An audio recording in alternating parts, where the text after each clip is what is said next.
Sa mga pagpalang umaga po sa inyong lahat, sa mga kapatid po natin na nasa kanilang mga tahanan upang pakinggan ang salita ng Diyos na sa araw na ito ay tinakda upang tayo sumamba.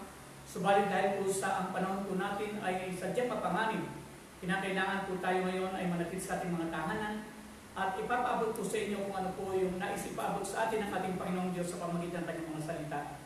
Sa araw po ito ay araw ng linggo na kung saan tayo po ay dapat sama-samang sasamba sa ating Panginoon at dala nga po na kinakailangan natin ang pagsunod sa ating pamahalang bayan sa social distancing. So, hindi po makakadalo ang lahat ng mga kapatid. Subalit sa mga ilang narito ngayon upang magkaroon lamang ng fellowship ay narito at nakikinig sa loob ng ating iglesia.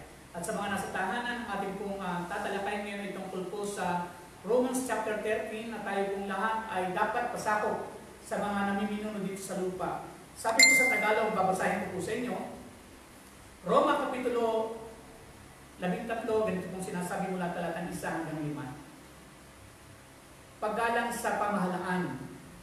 Ang bawat tao ay dapat pasakop sa mga pinuno ng pamahalaan, sapagkat walang pamahalaang hindi mula sa Diyos. At ang Diyos ang nagtatag ng mga pamahalaang umiiral. Kaya nga, ang lumalaban sa pamahalaan ay lumalaban sa itinakda ng Diyos. At sila'y paparusahan. Ang mga pinuno ay hindi dapat katakutan ng taong gumagawa ng mabuti. Ang mga gumagawa lamang ng masama ang dapat matakot. Kung ayaw mong matakot sa mga namumuno, gumawa ka ng mabuti at pararangalan ka nila. Sila'y mga lingkod ng Diyos para sa ikabubuti mo. Ngunit kung gumagawa ka ng masama, dapat kang matakot dahil sila ay may kapangyarihang magparusa. Sila'y mga lingkod ng Diyos na nagpaparusa sa mga gumagawa ng masama. Kaya nga dapat kayong pasakop sa kanila, hindi lamang upang kayo'y parusahan o maparusahan, kundi alang-alang na rin sa inyong buti. Mga kapatid, ito po mabuting balita ng ating Panginoong Diyos. Tayo po'y manalangin. Ama naming Diyos na makapangyarihan sa lahat na may gawa ng langit at ng lupa. Sa pangalan ng iyong anak na si Jesus, kami po ay nagpapakumbabang lumalapit sa habag ng iyong banal na trono upang kamtan po namin ang iyong habag at pagkalinga sa panahon kailangan po namin ito. At sa oras na ito, O Diyos, hayaan mo po na ang salita mo ito'y mapakinggan ng marami at nang sa ganon, makatupad kami sa iyong banal na utos. Kung minsan, kami ay nagiging matigas ang ulo sapagkat hindi namin nalalaman kung ano ang nais mong ipaabot sa amin sa pamagitan ng mga salita. At sa oras na ito, hayaan mo po na ang salita mong aming tatalakayin sa umagang ito ay magbukas ng kaisipan ng mga kapatid ko pong nakikinig upang itong aming dinaranas na hirap sa pamagitan itong pangkalahatang pandemic na ito sa buong mundo ay makita po namin ang mapagpalang kamay na diyan nagbibigay sa amin ng dapat po namin gawin upang kami, O Diyos, ay makaligtas sa matinding salot na dala nitong pandemic nito. Kaya kayo po, O Diyos, ang aming inaasahan ng gagalaw at kikilos at hayaan mo po ang mga nakikinig na narito ngayon ay mabuksan ang kanilang kaisipan upang sila, O Diyos, ay makagalaw, makakilos ng ayon sa iyong banal na kalooban.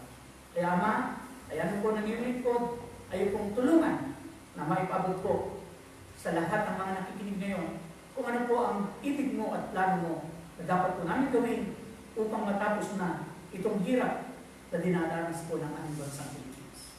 Marami pong salamat sa iyo po ang papulit parangal. Sa pangalan ng Anak si Jesus, ito po aming samandalangin. Amen. Mga kapatid ko minamahal, alam po natin na ang bansang Pilipinas ay binubuo po ng mga nanunungkulan mula sa presidente, vice-presidente, mga kabinete, senador, kongresista, mayor, barangay captain, at ito pong mga itinalaga po ng mga nanunungkulan sa ating bansa, sa ating bayan. Ito po ay ipinahintulot ng Diyos upang bigyan kapamahalaan itong ating pong ginagalawan. At ako po'y naniniwala na ang bawat inilagay ng Diyos na mga namiminuno dito sa lupa ay hindi po ito nalagay ng pabasta-basta lamang. Ito po hindi aksidente. At niloob po ng Diyos na sa ilagay diyan upang sila ang magpairal ng mga dapat na batas na dapat sundin ng mga mamamayan dito sa lupa. Meron po tayong batas panlangit at meron po tayong batas panlupa.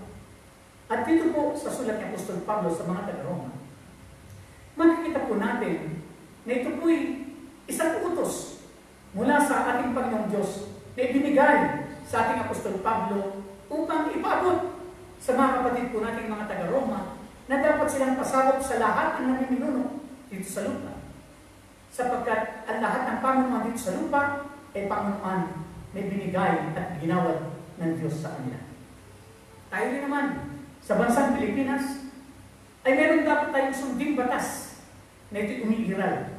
At ang batas na ito'y kinakailangan sundin po natin sapagkat ito ang iniutos ng ating Panginoon Diyos. Ang ating pong butihing Presidente, Rodrigo Roa Duterte, ay humingi ng ayuda sa lahat ng mga batas upang bigyan po siya ng emergency power. At ito naman po ay natugunan. Kaya kung ano po yung gusto niyang ipa-implement, kung ano man po yung gusto niyang ipaabot sa ating batas, na dapat ito po ay makatutulong sa atin, sumunod po tayo. Una, ano po yung kanyang kahilingan?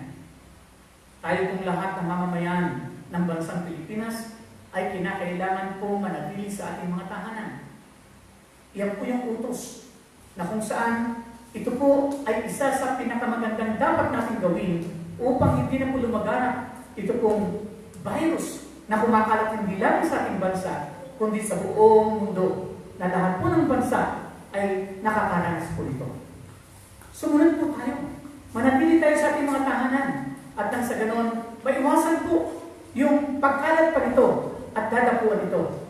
Kasi po habang tayo po ay hindi sumusunod, habang tayo po ay sumusuway at patuloy pa rin po tayong magpapagala-gala at maglipalimanan po sa lahat ng lugar, ito pong virus na ito kakapitan at kung mapapansin po natin ang data ngayon, nakakalungkot sapagkat napakalaki na po ngayon ang apektado. Ang bansang Pilipinas po ngayon ay may 3,000 na po ang mayroon ng virus at ilan na po namamatay. Hindi po ba kayo natatakot? Napakasimple naman pong sumunod. Kasi pinabutos ng ating pong Presidente, Rodrigo Roa Duterte. Manatili po tayo sa ating mga tahanan. At ang pagsunod po natin yan, ay pagpapasakot po yan sa namiminuno po. Na nais ng ating Panginoong Diyos, magpasakot po tayo. Huwag na po tayo maging matigas ang ulo sa panahon po ngayon. Kinakailangan po, sundin po natin kung ano yung mga ayuda na dapat pong ibigay sa mamamayan, ay sumunod na po tayo. Huwag na po natin kontrahin ito. Tulad po ng ating pong ama ng tahanan ng lungsod ng Maynila. Siya po nakiusap sa mga senador, kongresista. Kasi po, halos lahat ay hindi na po lumalabas ng tahanan. Sila po ay nag-stay na lang sa kanilang tahanan na dapat sana sila na binigyan natin ng pagkakataong mamuno sa ating bansa ang siyang pangunahing gumawa ng paraan upang matugunan ang pangangailangan ng ating mga kapwa-kapatid na wala namang kayang gawin upang mapunan ang kanilang pang-araw-araw at tugunan ang pagkain kailangan nila sa araw-araw. Kaya po, dapat, kung nais po natin na ang mga tao ay sumunod sa mga gustong ipagawa ng ating pamahalaan, kinakailangan din naman ang ating pamahalaang bayan ay magkaisa. Sa lahat ng mga namiminuno ay magkaisa. Kung ano po yung mga resources, meron po tayo. Kinakailangan po, ito'y atin na pong magamit. Kinakailangan po, huwag na tayong manghinaya ngayon. Humukot po tayo ng ating pong pwedeng itulong sa ating mga kapatid po natin nangangailangan. Marami po tayong mga kapatid na nasa mga squatters area, na handong sa mga hindi kayang abutin ng ating pong pamahalaang bayan. Tulungan po natin sila. Ipaabot po natin ang ating tulong. Kung minsan ito po yung problema po sa atin, lumalabas lang ang ating pera kapag araw po ng eleksyon, araw ng halalan. Wala na po ngayong politika. Dapat po ngayon tayo magkaisa. Tulungan po natin ang bawat isa, bawat nangangailangan. Tumulad po tayo sa ilang mga kapatid po natin na naglalabas ng sarili nilang pera upang ibahagi sa mga nangangailangan. Hindi po ligit sa iyong kalaman ang ginagawa ng ating kapatid na senador, Manny Pacquiao, na halos siya pinakikiusap Hindi na po mahalaga ngayon ang pera. Sa Italy, nakita niyo po araw-araw namamatay. Kaya po ang kanilang pera, nilagay lang po sa mga lansangan upang kung sino nangangailangan, dumampot na lang ang pera. Sa atin, hindi natin kayang gawin yan. Bakit? Kasi meron pa rin spirit of greediness. Yung mga sarili, yung kasakiman narito pa rin. Pero kapatid, wala pong magagawa ang kasakiman sa panahon ngayon. Kailangan po ngayon, buksan natin ang ating mga palad, ibahagi natin yung pwede natin ibahagi sa mga kapatid po natin nangangailangan. Alam niyo po, hindi kayang tugunan ng ating pamahalaang bayan ang pangailangan po ng bawat mamamayan ng Montalban. Lalo na po ang bansang Pilipinas. Hindi po kayang suportahan ito ng ating presidente kahit meron pa siyang emergency power. Kaya dapat po yung magsalubong. Tulungan natin ang pamahalaang bayan. Sumunod po tayo sa mga ipinag-uutos po nila. Kung kinakailangan mag-stay po tayo sa bahay, mag-stay po tayo sa bahay. Huwag na po tayong lumabas. Please, stay at home.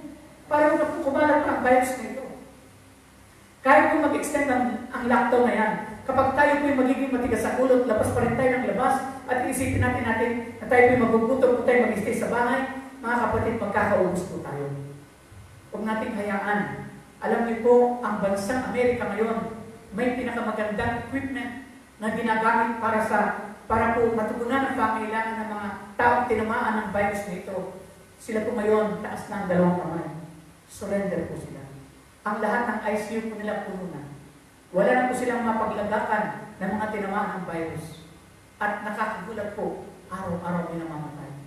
At kung ang nangyayari po sa kanilang ito ay dumabo sa ating bansang Pilipinas, ano po yung ating gagawin? Kulang tayo sa equipment. Wala po tayong kit na mabili para talagang masiguro kung talagang negatibo na ang pasyente. Nakakatakot po mga kapatid.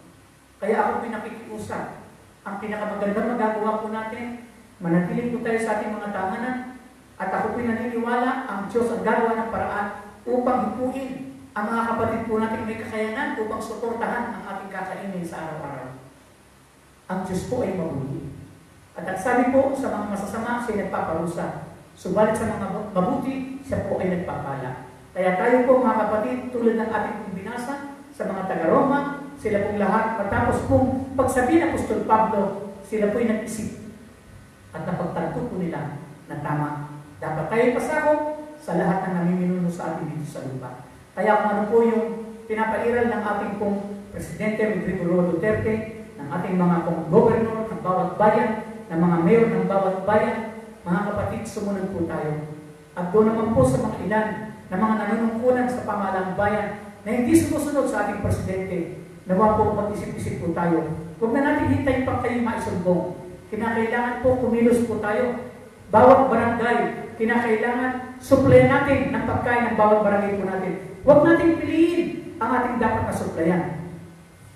Nung una po ako nakiusap, sabi ko po, kung ganyan po magiging sistema ng pamimigay po ng tulong at ayuda sa mga mamamayan po natin sa bawat barangay, marami pong magre-rebelte dahil ilan hindi po nakakatanggap.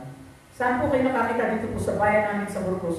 Nakatanggap po ng 2 kilo ilang dilatang sardinas at noodles, kailan po masusundan? Wala na.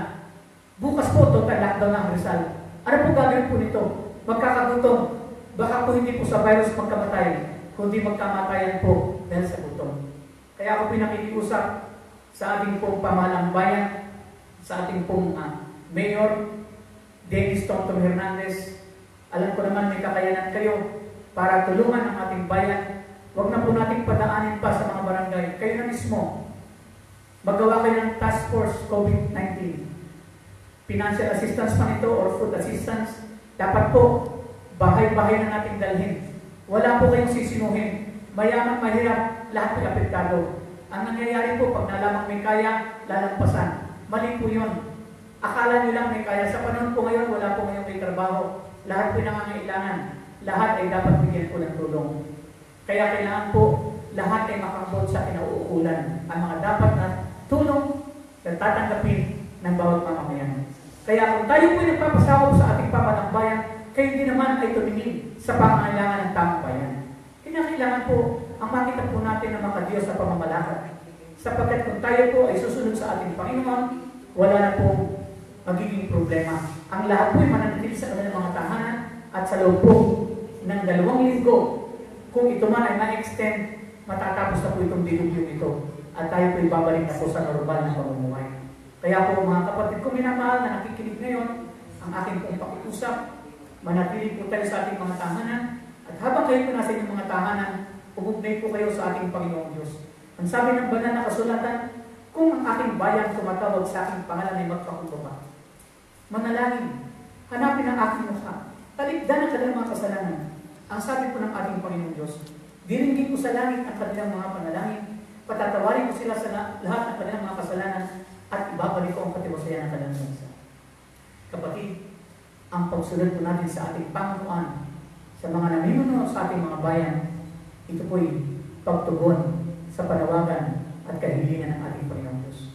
At kung tayo po ay sumusunod, ipinapakita po natin sa ating Panginoong Diyos ang pagpapakumbaba. At ang nais ng ating Panginoon kapag nakita ang tunay na pagpapakumbaba, mga kapatid, iaayos ng Panginoon ang huling katiwasayan ng ating bansang Pilipinas at ng buong mundo na sumusunod sa ating Panginoong Diyos. Kaya mga kapatid, ako po'y naniniwala sa mga panahon ito, kailangan na po natin ang pagkakaisa. Kaisa po tayong manalangin. Lumapit po tayo sa ating Panginoong Diyos. Isuko natin ang ating mga sarili. Yung ating pong pride, isuko na po natin. Kinakailangan po, ipaubayan po natin sa mapagpalang kami ng ating Panginoon ang nangyayari nito. He is a sovereign God. He is in full control of everything. Kaya po sa ating Panginoon, mga kapatid, meron po tayong katiwasayan. Kaya sa mga nakikinig ngayon, nanonood sa inyong mga telebisyon, huwag po kayong malungkot. Hindi pa simula pa lamang, hindi pang wakas. At kinakailangan, tayo po ay magkapit kamay, lumapit sa ating Panginoong Diyos, manalangin, hingin ang habag at pagkalinga ng ating Panginoong Diyos sa panahong kailangan. Kaya po, ulitin ko po, ang sinasabi po ng Romans chapter 13, let every soul be a subject unto the higher authority or power.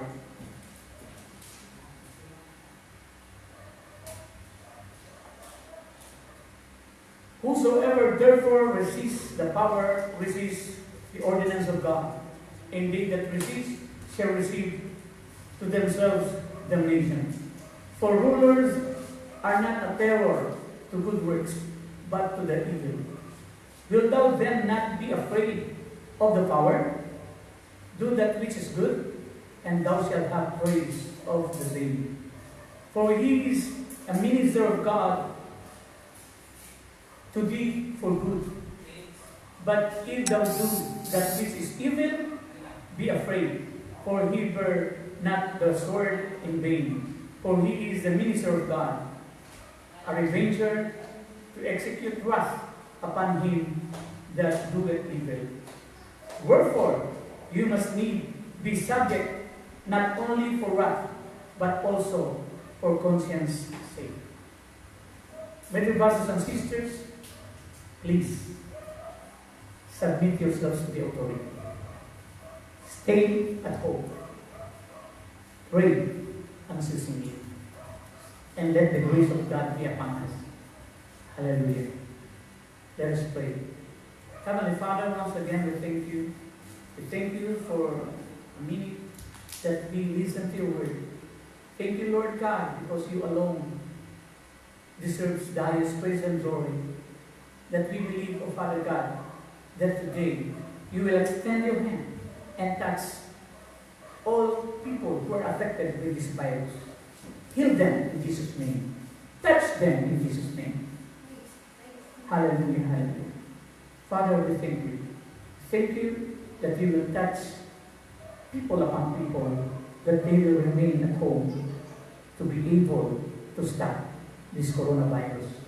Thank you, Father God. We lift up to you all our listeners at this point in time, that they are listening to your word. Father God, bless them. Bless them. Help them. Protect them. Hallelujah. We ask all of this in the mighty name of your Son, Jesus Christ, who lives and reigns forever and ever. Amen. Hallelujah.